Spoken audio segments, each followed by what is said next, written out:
Good morning, or afternoon, or evening, whenever you're watching this. Brian Hill with A Complete Combatant. I get a question quite frequently, and I just answered an email about this, so I want to give you guys some help. And the help is this: I can't find the dot on the draw. It happens quite frequently. The dot is a huge improvement in the ability to aim the firearm, to watch the target, but it requires some sacrifice, some compromise, and that will be technical skill. The days of old where you simply roughly guided a gun and then corrected it at the end doesn't work as well with the dot. So I've got a little drill for you guys to help you find the dot. We're going to be using the extended prep and press, which is the richest part of the draw. It is the final third of the draw. It's where the grip is developed, where we line up the sights with the target, we bring our finger to the trigger and begin to prep it, and then when we see the dot where we want it to, we shoot. That's a lot of stuff. I'm not just clearing the cover garment, I'm not just bringing it up to the position, I'm doing almost all those actions, and that's where the dot is often lost. Now what'll happen is you'll practice the draw and the dot won't be there, so you'll move the gun around rapidly trying to find it, which robs you of the greatest advantage that you could have, which is correcting what's wrong, because you just go looking for it because you feel like you didn't find it. What we need to do is stop at that point and then apply one fundamental and see if it fixes it. Is it pinky pressure? Is my grip strength even? Did I drop my head? Those things can all be eliminated in those moments where you can start correcting it. So this is not a shooting drill, this is a dry practice drill, and it can be a shooting drill after you practice it for a while. What we're gonna do is extended prep and press. So I'm re-waving or rebuilding the grip in, as Scott Jelinski says, and then my finger's coming to the trigger, and I should see that dot come right in front of me. If it's missing, we know it's probably high. Very seldom is it low, so a bit of pressure in our support hand pinky should fix that. So let me do it a couple times so you guys can see it. Gun's clear, we're all good. All right, I got a 15-foot berm in front of me, so I'll be practicing this way. So I want the gun up here where I can see it.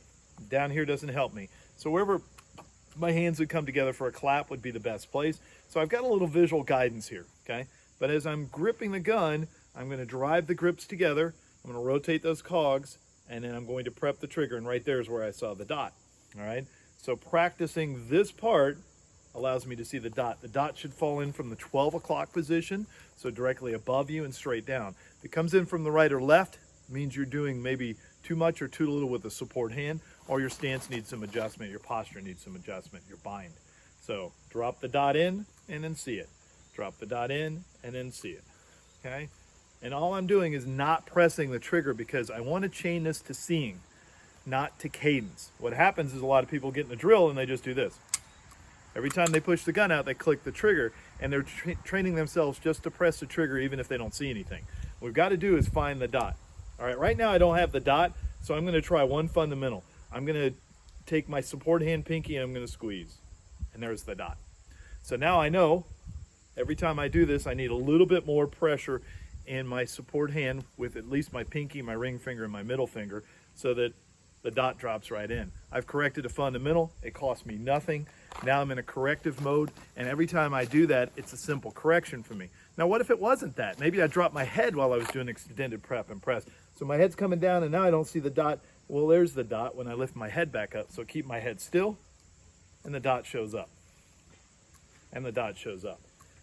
You will find that you can find the dot much more often, and your draw will become much better, but also the decisional skills of pointing a gun, when the finger comes to the trigger, and when you're ready to shoot is all chained to the visual mode of seeing the dot movie, and then it's also chained to the mode of completing the task assigned by gripping, prepping the trigger, and being ready to shoot.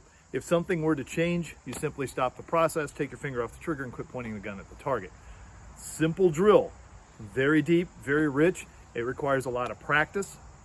I think you'll see huge results out of it. If you'll just do this one thing for me, do that. And I think you'll benefit immensely and quickly. All right, I'm Brian Hill with The Complete Combatant. You can find us at thecompletecombatant.com. You can host me. We have a very low minimum of 10. Host range free in that situation, or range free is something we'll work it out with you guys.